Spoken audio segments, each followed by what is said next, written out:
What we're looking at here is a stairway built out of plywood and oriented strand board, OSB wafer board, engineered lumber. And someone has watered it with a sprinkler system for probably about a year, I would imagine. And it started to fall apart and needed to be repaired.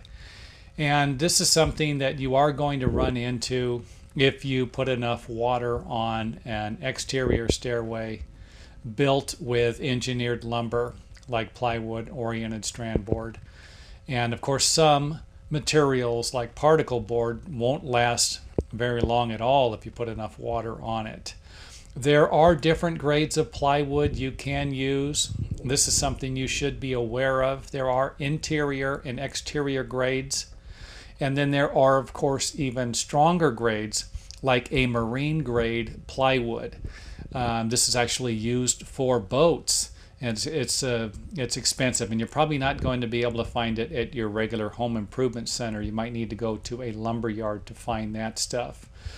Would this happen with marine plywood? I don't know. I've never repaired or replaced anything with marine type plywood.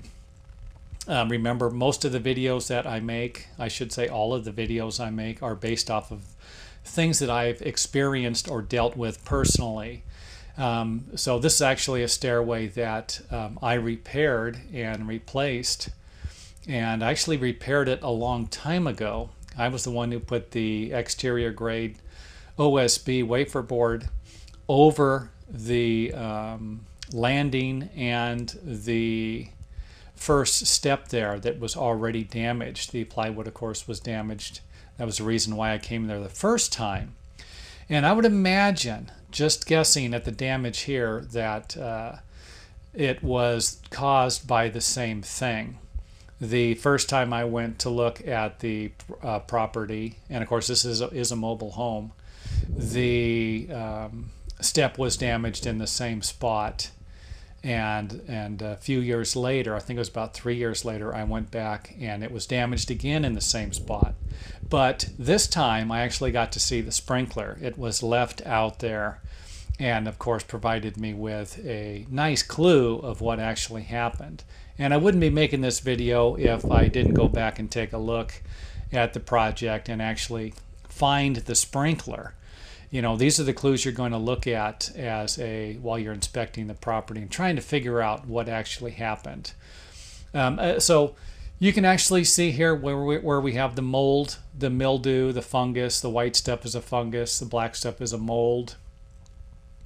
And you know, this is damage that, you know, realistically a home repair that shouldn't have needed to be made in the first place, let alone in the second place, and hopefully it will not need to be made a third time.